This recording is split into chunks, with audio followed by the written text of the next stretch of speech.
Welcome to investment Hindi guys. मेरा नाम है अमरजीत और मैं एक बार फिर से हाजिर हूँ कुछ स्विंग स्टॉक्स के साथ जिनको आप अपने रडार पे रख सकते हैं for next couple of weeks. ठीक है, उसके साथ साथ हम अपना जो प्रीवियस वीक का जो हमने स्टॉक्स डिस्कस किया था उनका परफॉर्मेंस भी एक बार देखेंगे कि कैसा रहा। साथ ही साथ कुछ जो पिछले के पिछले वीक जैसे लास्ट 2-3 वीक्स में जो स्टॉक्स ने जिसने अच्छा परफॉर्म किया है वो भी हम लेके चल रहे हैं, ताकि हम ये दिखाना चाहते हैं कि आप लोगों को कि अगर आप स्विंग ट्रेडिंग में आपका होल्डिंग पीरियड आपका कपल ऑफ वीक्स होता है, मतलब 2-3 वीक से ज्यादा बढ़ जाता है, तब आपको और अच्छा रिटर्न देखने को मिल सकता है। वैसे तो बहुत सारे स्टॉक्स थे जिन्होंने अच्छा रिटर्न दिया है, तो सारे स्टॉक्स को तो इस वीडियो में अगर हम पिछला कवर करने लगे तो काफी वीडियो लंबी हो जाएगी, लेकिन एक स्टॉक जो कोई आउट परफॉर्मर मुझे लगा, और इंटरेस्टिंगली अगर आप आज ट्विटर जाके सर्च मारोगे ना, जो बहुत सारे जो रिनाउंड रिसर्च एनालिस्ट है वो आज के टाइम में, आज के डेट में, इस वीक के बाद वो लोग रिकमेंड कर रहे हैं कि आप इस स्टॉक को बाय कीजिए, जबकि ऑलरेडी हमने 2 वीक पहले बोल दिया था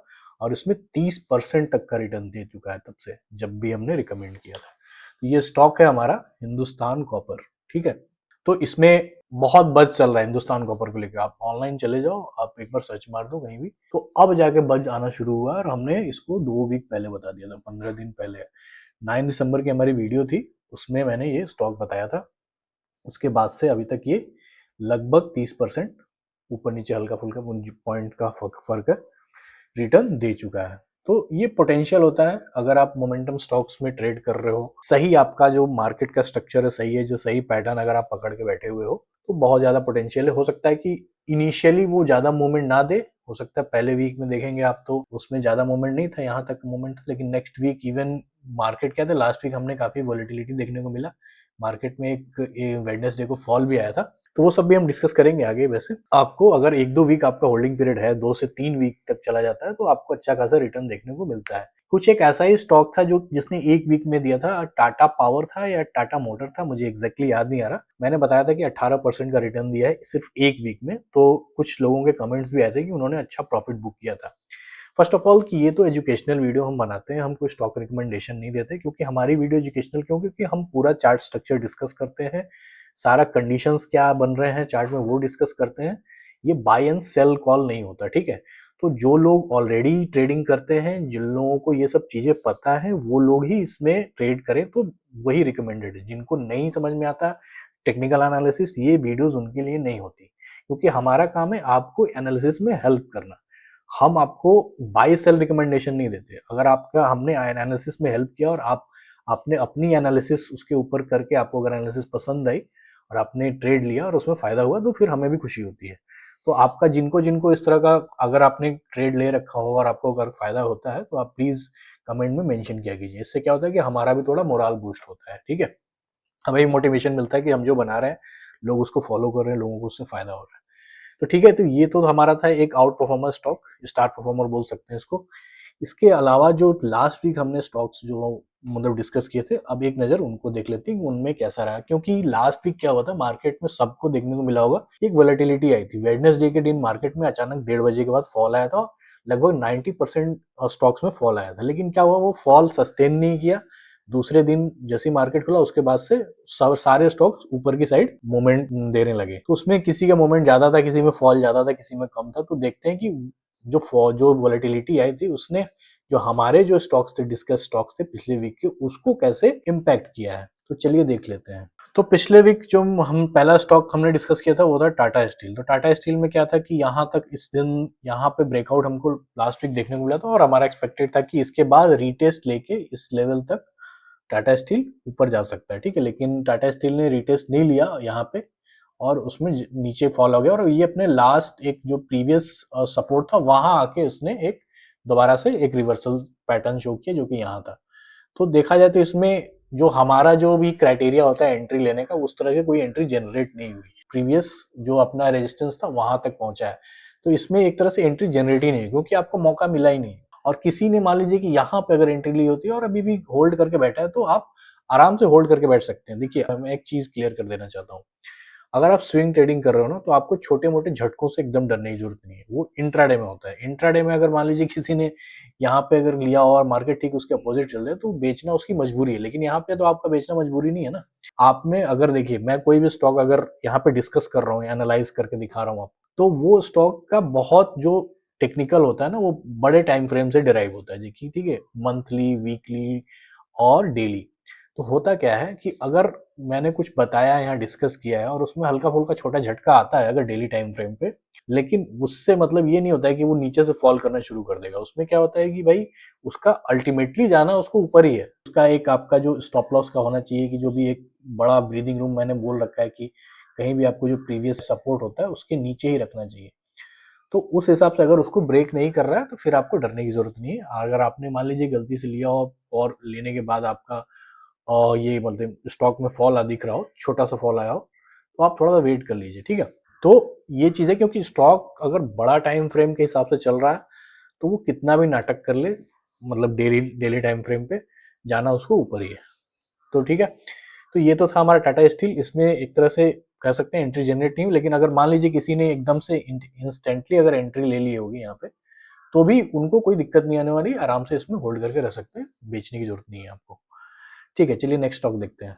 नेक्स्ट स्टॉक है हमारा एम्फेसिस। इसमें हमको क्या देखने को मिल रहा है कि स्टॉक आया है अपने लास्ट प्रीवियस जो भी जो सपोर्ट में चेंज हो गया वहां पे आके ठीक उसी तरह वहां से रिटेस्ट लेके ये ऊपर गया और 7% तक ऊपर चला गया है। ठीक है, अब नेक्स्ट स्टॉक देख लेते हैं, जल्दी जल्दी देखते हैं, फिर अपना आज इस वीक का भी हम स्टॉक एनालाइज करेंगे। फिर हमारे सामने है इंजीनियर्स इंडिया का। इसमें भी सेम टाटा स्टील जैसा ही देखने को पैटर्न मिल रहा है कि यहाँ पे ब्रेकआउट होने के बाद इसने नीचे आया है, उस दिन अच्छा खासा फॉल आया है, वहीं से एंट्री नहीं कह सकते क्योंकि देखिए इसने ब्रेकआउट नहीं दिया था। अगर इसके ऊपर जाके सस्टेन कर जाता तो ब्रेकआउट था ये, मतलब कि on the verge of breakout था पिछले वीक जब हमने डिस्कस किया था, लेकिन इसमें ब्रेकआउट हुआ नहीं, वहां से सीधे नीचे से एक पुल बैक बनाया और अब जाके बना रहा है। एक तरह से अगर आप देखेंगे तो इसको हम कप एंड हैंडल पैटर्न कर सकते हैं इसमें, और देखने को मिल रहा है। अब जाके जब नेक्स्ट टाइम में अगर ये यहाँ पे इसको ब्रेक कर देता है तो बहुत ज़्यादा प्रोबेबिलिटी रहती है कि और ऊपर जाएगा, क्योंकि अगर इसको नीचे नहीं जाना था तो ये अब ऊपर जाएगा। अचानक से ये पुल बैक्स आते क्यों इतना बड़ा, मतलब उस दिन बहुत आया क्योंकि मान लीजिए किसी को ऊपर जाना है, कोई बड़ा प्लेयर है, ऑपरेटर है, जो भी F I I D I आई जो भी इंस्टीट्यूशनल ट्रेडर्स होते हैं, उनको लिक्विडिटी चाहिए होता है। जब तक आप सेल नहीं करोगे वो बाई कैसे करेंगे, आप समझिए बात को। ठीक है, तो हल्का सा समझिए, ज़्यादा मैं डिटेल में नहीं जाऊंगा क्योंकि टाइम कम है अपने पास। तो इस वजह से कभी कभी वो लोग सबका जो स्टॉप लॉस है वो हंट करते रहते हैं टाइम टू टाइम। तो आपको बस ये है कि स्विंग ट्रेडर के पास एक एज यही रहता है कि अगर आपके स्टॉप लॉस हंटिंग चल रही है मार्केट में तो आप आराम से होल्ड करके बैठे रहिए। आपको अपने पैटर्न, जो भी चार्ट पैटर्न के बेसिस पे आप अपना लेते हो, आपके अपने सेटअप पे कॉन्फिडेंस होना चाहिए। ठीक है, कि जब तक आपका एक प्रीवियस सपोर्ट ब्रेक ना हो तब तक। ठीक है, तो चलिए नेक्स्ट स्टॉक देख लेते हैं अब। नेक्स्ट स्टॉक है जुबिलेंट फार्मोवा। ठीक है, ये स्टॉक भी एक्चुअली आप देखोगे तो ट्विटर पे काफी ट्रेंड कर रहा है, ये सब हमने पिछले वीक ही बता दिया था। ठीक है, इसमें भी सेम हुआ है, यहाँ पे देखिए रिटेस्ट हुआ है, रिटेस्ट के बाद ये एक बड़ा कैंडल बना है, फिर दूसरा कैंडल बना और पिछले वाले हाई को भी ब्रेक करने के वर्ज पे है। और इसने ऑलरेडी अपने जो प्रीवियस जहाँ से ब्रेकआउट था यहाँ से वहां पे रिटेस्ट लेने के बाद लगभग 9.3% का रिटर्न दे चुका है ये। तो इतने मतलब कि जो भी वॉलेटाइल मार्केट में भी मैक्सिमम स्टॉक्स ने अच्छा ही परफॉर्म किया, मतलब वो नीचे नहीं गिरे, वहां से फिर ऊपर उठ गए। एक दिन तो सब में झटका खाया ही है। फिर हमारे पास है कोफोर्ज। ठीक है, कोफोर्ज में भी हमको सेम पैटर्न देखने को मिल रहा है कि भाई ऊपर गया था ये, वहां से इसने रिटेस्ट लिया। मैंने पिछले वीक बताया भी था कि रिटेस्ट पे हमेशा लेना है, क्योंकि ये तो ज्यादा ही ऊपर चला गया तो रिटेस्ट का वेट करना।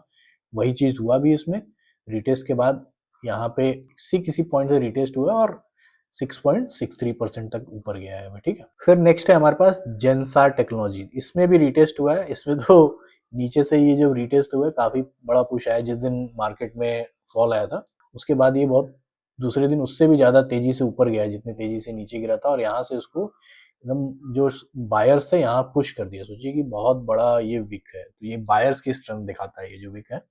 और उसके बाद नेक्स्ट डे भी बायर्स काफी स्ट्रेंथ में थे, और ये दिखाता है कि सेलर्स आर नॉट इंटरेस्टेड। ठीक है, तो ये भी वहां से अगर देखा जाए जिस जो इसका लास्ट जो प्रीवियस रेजिस्टेंस है जो कि अब सपोर्ट में बदल गया, वहां से अगर इसको देखेंगे तो रिटेस्ट लेने के बाद 13% तक का इसने रिटर्न दिया है। तो 13% एक वीक में बुरा नहीं होता।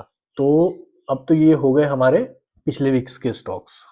अब हम देखते हैं कि इस वीक हमारे पास कौन कौन से स्टॉक हैं। ठीक है, तो इस वीक मैंने कुछ स्टॉक्स ऐसे भी लिए हैं जिनका होल्डिंग पीरियड ज्यादा हो सकता है। ठीक है, तो मार्केट के जो हिकअप्स है उससे जो नॉइज़ आता है, मान लीजिए डेली लेवल पे भी उसको नॉइज़ ही बोलूँगा मैं, अगर एक दिन आपको फॉल देखने को मिला और दूसरे दिन मार्केट फिर ऊपर-ऊपर जा रहा है, तो उसको नॉइज़ ही बोलते हैं।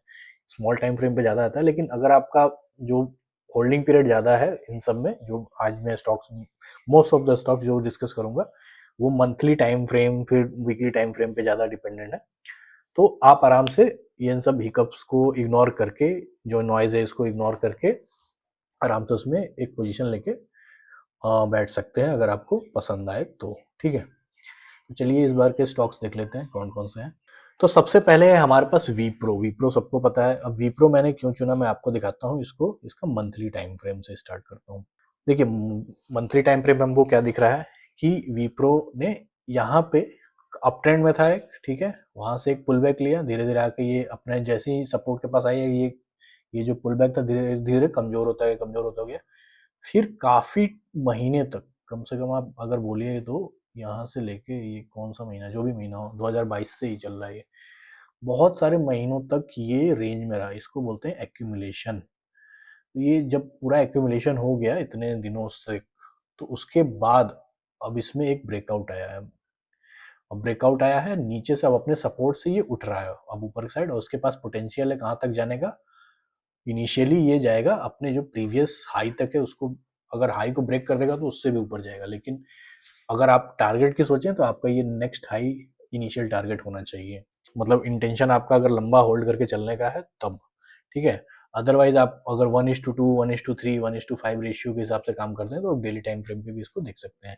लेकिन ये डेली टाइम फ्रेम पे लेने लायक नहीं है। अगर आप सोच रहे हैं 1-2 वीक में आपको मिल जाए, वो चीज़ नहीं है। मिल भी सकता है, ठीक है, लेकिन क्या है कि आपको इसको लंबा लेके चलना चाहिए, ज़्यादा फायदा देगा, ठीक है। 4 ट्रेड आप ऐसे लो जिसमें थोड़ा-थोड़ा प्रॉफिट हो, या एक ही ट्रेड ऐसा ले लो जिसमें बढ़िया प्रॉफिट हो, तो ज़्यादा वही प्रेफ़र करना चाहिए। अब देखिए इसका मैं वीकली चार्ट पैटर्न इसका खोल लिया, आपको क्या देखने को मिल रहा है जो मैंने बोला था, ये नीचे आया था, ये मंथली का ये पुल बैक था। अब यहाँ पे ये जो रेंज था, ये रेंज बन रहा था, बार-बार यहाँ जा रहा था। अब यहाँ पे एक इसका स्ट्रॉन्ग रेजिस्टेंस है, ये वीकली रेजिस्टेंस था। इसने इसको ब्रेक कर दिया, इसी वीक ब्रेक किया है। और किस तरह से ब्रेक किया आपको दिख रहा है कि नीचे से काफ़ी ज़्यादा बाइंग प्रेशर के साथ। ये वीक क्या बताता है ये कि बायर्स आर डोमिनेंट। तो बाइंग प्रेशर के साथ इसको किया है, और जो हमको ये देखने को मिल रहा है इसमें कि मोमेंटम बढ़ता जा रहा है, जैसे कि ये भी हमको इंक्रीज हो रहा है, प्राइस वॉल्यूम भी इंक्रीज हो रहा है और प्राइस भी इंक्रीज होता जा रहा है, ठीक है। तो इसमें हमको आज काफ़ी अच्छी अपॉर्चुनिटी मिल रही है कि अगर हमको 1 महीने, 2 महीने, 3 महीने के लिए अगर हम इन्वेस्टेड रहना चाहते हैं इन सब स्टॉक्स में, तो काफ़ी बढ़िया स्टॉक उस व्यू से।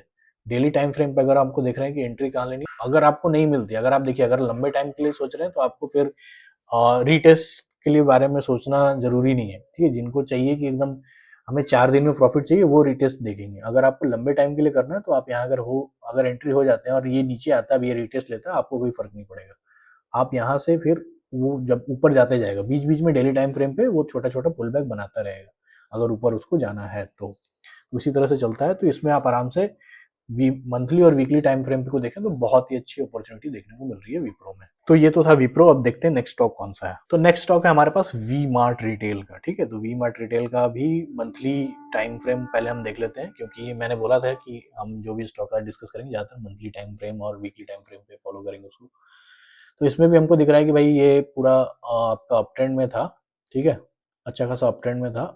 उसके बाद एक पुल बैक आया, ठीक है। ये प्रीवियस थोड़ा ये हाई उस उतना ज़्यादा बड़ा हाई नहीं था, लेकिन कंपैरेटिवली अच्छा हाई है, क्योंकि मंथली हाई है तो इतना ही बहुत है। उसके बाद पुल बैक आया, उसके बाद पुल बैक के बाद क्या दिख रहा है कि ये इसका यहाँ पे एक सपोर्ट था, प्रीवियस सपोर्ट, वहाँ पे इसको रिजेक्शन मिला मंथली लेवल पे। ऑलरेडी रिजेक्शन मिलके इस मंथ का कैंडल बना है जिसमें 6 दिन बचे हुए हैं, ठीक है। अब 6 दिन बचे हुए तो सिर्फ इतना ही काफ़ी नहीं है। अब हम इसको स्मॉलर टाइम फ्रेम पे ले जाके देखते हैं कि भाई इसमें एग्जैक्टली हो क्या रहा है। तो हमें स्मॉलर टाइम फ्रेम पे देखने को क्या मिल रहा है, ये भी मैं बताऊंगा। ये डेली टाइम फ्रेम पे हम लेके जाएंगे तब देखने को मिलेगा। तो स्मॉलर टाइम फ्रेम में हमको देखने को कि इस वीक इसमें काफ़ी अच्छा एक ब्रेकआउट देखने को मिला है, और वो ब्रेकआउट है एक अच्छे वॉल्यूम के साथ हुआ है, ठीक है। अब इसको हम डेली टाइम फ्रेम पे भी देखते हैं कैसा चल रहा है, तो हमको पूरा क्लियरिटी आ जाएगा कि हमने ये स्टॉक क्यों चूज किया है, ठीक है। तो हमको क्या देखने को मिल रहा है कि इसमें एक डेली टाइम फ्रेम पे, तो अगर मंथली या वीकली पे हमको एक पुल बैक बनना है तो डेली टाइम फ्रेम पे वो हम पुल बैक हमें किस तरह से दिखता है, एक डाउन ट्रेंड में। अब वो डाउन ट्रेंड था, ये ट्रेंड लाइन था। अब इस ट्रेंड लाइन का ब्रेकआउट हुआ, फिर ऊपर गया प्राइस, फिर इस पे एक रिटेस्ट लिया है इस ट्रेंड लाइन पे, फिर ऊपर गया, फिर रिटेस्ट लिया। अब क्या है कि इसके बाद ये एक नेक्स्ट रेजिस्टेंस इसका बना हुआ था डेली टाइम फ्रेम पे, अब ये भी ब्रेक हो गया है, ठीक है। अब जब ये ब्रेक हो गया है तो अब इसमें चांसेस है कि अब हो सकता है कि आके यहाँ पे धीरे-धीरे रीटेस्ट ले, या हो सकता है कि बहुत ज़्यादा ऊपर चला गया है, तो फिर यहाँ तक नहीं आएगा। ज़्यादातर पुलबैक कहाँ बनता है, ये जो है ना इसका 50 टू 40% जो है उतना ही पुलबैक एक आइडियल पुलबैक माना जाता है, ठीक है। तो अगर इसका कभी आपको दिखे, अगर फिबोनाची लगा के अगर आपको फिबोनाची यूज़ करने आता हो, अगर आप देखेंगे इसका 50% का राउंड कहीं अगर पुलबैक बन रहा है, तो आप इसमें डेली टाइम फ्रेम पे एंट्री कर सकते हैं। अदरवाइज़ अगर आप लंबे टाइम के लिए इसमें एंट्री मतलब कि इन्वेस्टेड रहना चाहते हैं, तो भी आप आराम से कर सकते हैं, क्योंकि इसमें ये नहीं रहेगा, फिर ये आपका टारगेट नहीं रहेगा, फिर आपका टारगेट लंबा हो जाएगा। कहाँ पे टारगेट मिलेगा आपको मैं बताता हूँ। जो इसका प्रीवियस हाई था ये जो है 4200 के अराउंड आपका टारगेट रहेगा, अगर आप लंबे टाइम फ्रेम के लिए इसको होल्ड करके रखना चाहते हैं, लेट्स से कि 3 से 4 महीने के लिए, क्योंकि उतना दूर तक पहुंचने के लिए आपको और टाइम तो देना पड़ेगा, ठीक है। तो ये तो था हमारा वी मार्ट। अब देखते हैं नेक्स्ट स्टॉक कौन सा है। तो नेक्स्ट स्टॉक हमारा है वोल्टास, ठीक है। वोल्टास में क्या चल रहा है भाई साहब, तो इसमें हमको अगर देखेंगे मंथली टाइम फ्रेम पे, तो उसी तरह का है कि एक अप ट्रेंड है। प्रीवियस जो सपोर्ट था वहां पे इसको एक रिजेक्शन ऑलरेडी मिल चुका है, रिजेक्शन लेके ऊपर की साइड अपना ये मोमेंट चालू कर चुका था, लेकिन तब तक हमें कंफर्मेशन नहीं थी जब तक इसने एक प्रीवियस जो स्मॉलर टाइम फ्रेम में जो प्रीवियस रेजिस्टेंस था उसको ब्रेक ना किया हो। तो हम देख लेते हैं कि वीकली टाइम फ्रेम पे ये क्या कर रहा है। वीकली टाइम फ्रेम पे हमको क्या देखने को मिल रहा है कि ऑलरेडी ये एक अप ट्रेंड बना रहा था। मतलब अप ट्रेंड का मतलब क्या होता है कि higher lows and higher highs, ठीक है। तो हायर लोज बनाना भी अभी अप ट्रेंड है। अब नेक्स्ट ये हाई भी बना चुका है, एक हाई ये था तो ये हायर हाई बना रहा है, और हायर हाई बनाने के क्रम में इसने क्या किया है कि ये जो प्रीवियस इसका रेजिस्टेंस था, वीकली रेजिस्टेंस, वीकली लेवल पे अच्छा खासा रेजिस्टेंस बोल सकते हैं उसको, इसको भी ब्रेक कर दिया। और कैसे ब्रेक किया है देखिए, कितने बढ़िया वॉल्यूम बनाया उसमें। तो वॉल्यूम के साथ ब्रेक किया है तो बहुत बढ़िया ये मतलब आगे परफॉर्म कर सकता है। इसको डेली टाइम फ्रेम पे देख लेते हैं, अगर किस तरह से अगर हमारी एंट्री है तो अपॉर्चुनिटी किस तरह से मिलेगी। तो हमको डेली टाइम फ्रेम पे भी क्या दिख रहा है, इसमें एक ये क्या बोलते हैं राउंडिंग बॉटम पैटर्न मिल रहा है, ठीक है। अब इसमें हमें देखने को मिल रहा है कि बहुत ज़्यादा ऊपर नहीं गया है, तो बहुत ज़्यादा ऊपर अगर नहीं गया है तो इसमें इंस्टेंट एंट्री भी ली जा सकती है। अब क्योंकि ये मतलब अपने जो प्रीवियस रेजिस्टेंस है उससे बहुत नज़दीकी है। इन केस यहाँ पे एक आपको देखने को मिलता भी है तो आप होल्ड करके चल सकते हैं उसमें, अगर आपको एक रीटेस्ट या पुल बैक देखने को मिलता है तो। अदरवाइज आप वेट कर सकते हैं। वेट करने में ये होता है कि आपको फिर हो सकता है अपॉर्चुनिटी ना मिले। तो ये तो था हमारा वोल्टास। वोल्टास भी बड़े टाइम फ्रेम में इसको अगर आप इसका अगर बड़ा टारगेट देखेंगे, जो एक बिग टारगेट है वो कहाँ तक हो सकता है, आपका ये जो लेवल है आपका 1350 के अराउंड का लेवल है। तो यहाँ तक का आपका एक टारगेट मिल सकता है इसमें वोल्टास में, अगर आप वही है 2 से 3 4 महीने जितना भी आप हो सके अगर होल्ड करके चलना चाहते हैं तो, ठीक है। क्योंकि इतना होल्ड करने का मतलब पता है कितना होता है, क्या 30-40% अगर आपको मिल गया तो फिर आपको बार बार ट्रेड करने की क्या जरूरत है। तो ये माइंडसेट एक्चुअली में होना चाहिए किसी को भी, कोई भी स्विंग ट्रेड कर रहा है ना, तो आपका देखिए पर इंट्राडे और स्विंग में ये अंतर है। तो इंट्राडे में हमें जल्दी बेच के भागना होता है, किसी तरह हमारा टारगेट हिट हो ना हो, जितना मिला उतना लेके चल जाओ। स्विंग में हमारे पास वो ऐसा कोई बाउंडेशन नहीं है, हमारा टारगेट अगर बड़ा है तो हम आराम से वेट कर सकते हैं। अगर हमें पता है कि भाई उसका जो बड़े टाइम फ्रेम है वही उसमें अप ट्रेंड है, तो भाई ऊपर जाएगा ही जाएगा, ठीक है। तो ये तो था हमारा वोल्टा। सब नेक्स्ट स्टॉक देख लेते हैं। तो नेक्स्ट स्टॉक है हमारा BEML, ठीक है। मंथली में ऑलरेडी अप ट्रेंड में है और वीकली में एक पुल बैक बना के फिर ये प्रीवियस जो आपका रेजिस्टेंस था उसको ब्रेक किया है, तो हमको अधिक दिख रहा है। और वीकली में भी अप ट्रेंड में था ऑलरेडी, और यहाँ पे एक इसको रेजिस्टेंस को ब्रेक करा है। तो डेली टाइम फ्रेम पे भी एक बार हम देख लेते हैं। तो आपको यहाँ भी देखने को मिल रहा है कि भाई इसमें भी उसको फॉल का असर तो देखने को मिला था जो आया था वेडनेसडे को, उसको भी एक मतलब सरपास कर चुका है। वो प्रीवियस जो इसका हाई था उसको भी नीचे से आ चुका है। तो इसमें अब और ज़्यादा स्ट्रेंथ आ चुकी है भाई कि इसको झेल गए, उसके बाद फिर ऊपर रिकवर करके मतलब बायर का सेंटीमेंट बहुत हाई है, ठीक है। तो इसमें आराम से एंट्री ली जा सकती है, इंस्टेंट एंट्री भी ली जा सकती है। नेक्स्ट स्टॉक देखते हैं। नेक्स्ट स्टॉक है हमारा चंबल फर्टिलाइजर का। तो इसके पहले बड़े टाइम फ्रेम पे देख लेते हैं, तभी हमारे छोटा टाइम फ्रेम समझ में आएगा, ठीक है। बड़े टाइम फ्रेम पे हमको क्या देखने को मिल रहा है, मंथली टाइम फ्रेम पे कि भाई इसने ऑलरेडी एक रिजेक्शन लिया था, कहाँ से, अपने प्रीवियस जो भी सपोर्ट था वहां से। उसके बाद धीरे धीरे इसमें एक मोमेंटम बढ़ता जा रहा है, मोमेंटम आ रहा है, देखिए धीरे धीरे कैंडल का साइज बढ़ता जा रहा है और उसी हिसाब से आपका ये भी बढ़ता जा रहा है। तो मंथली टाइम फ्रेम में हम पूरा कॉन्फिडेंट हैं कि भाई ये बढ़िया काम कर रहा है।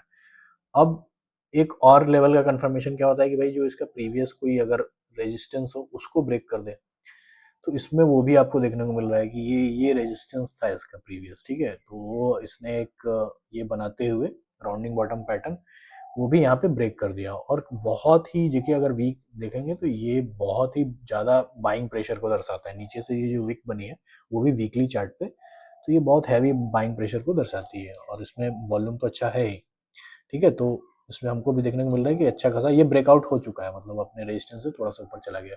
जब हम इसको देखेंगे डेली टाइम फ्रेम पे तो हमको और क्लियर हो जाएगा ये कितना ऊपर गया है ये ब्रेकआउट के बाद। तो ये ब्रेकआउट के बाद मतलब इसने वो भी झेल गया है, जो ये पिछले वॉलेटिलिटी आई है वो डाउनफॉल आया था, थोड़ा सा फॉल आया था जो, वो भी झेल चुका है ये। इसमें एक अगर आप देखेंगे तो बड़ा सा कप एंड हैंडल कप और छोटा सा हैंडल पैटर्न बन रहा है। आपने समझने के लिए हम बनाते हैं ये सब। देखिए देखने चार्ट को देखने के बहुत सारे तरीके होते हैं, लेकिन जो आसानी से समझ में आ जाए वही तरीका हम कोई भी स्टूडेंट्स को समझाते हैं। इसमें देखने को मिल रहा है कि हमें जो प्रीवियस इसका हाई था वहाँ से इसको एक पुल बैक इसमें क्रिएट हुआ जो कि कप एंड हैंडल जैसा बन रहा। अब उसके बाद ये ऊपर चला गया, ऊपर जाके फिर वो हाई के पास पहुंच गया, और जब गया है तो इसका वॉल्यूम अच्छा खासा इसको सपोर्ट कर रहा है। तो मतलब इसमें भी स्ट्रेंथ है ऊपर जाने की, तो ये भी इसमें भी इंस्टेंट एंट्री ली जा सकती है। ये सारे थे हमारे इस वीक के स्टॉक्स, स्विंग स्टॉक, जिनको आप अपने रडार पे रख सकते हैं, ठीक है। जिसमें आपका होल्डिंग पीरियड वेरी कर सकता है कि भाई किसी को हम एक वीक में मिल जाए, अब जब भी आपको मिल जाए, जो एक एनालिसिस बताती है, जो भी एक मतलब हाई प्रोबेबिलिटी जो पैटर्न्स होते हैं, सेटअप्स होते हैं, वो क्या बताते हैं उसी हिसाब से काम करते हैं, ठीक है। तो आप इन अपने एनालिसिस के हिसाब से जो भी आपको इसमें स्टॉक्स पसंद आए, जिसका भी पैटर्न आपको जच रहा हो, आपके एनालिसिस पे भी खरा उतरे, उसमें आप बेशक एंट्री कीजिए, और जिनमें स्टॉक्स में आपको अगर किसी में फ़ायदा होता है तो आप ज़रूर कमेंट में मेंशन किया कीजिए, ठीक है। तो इस वीक के लिए इतना ही, मिलते हैं नेक्स्ट वीक में कुछ नए स्टॉक्स के साथ।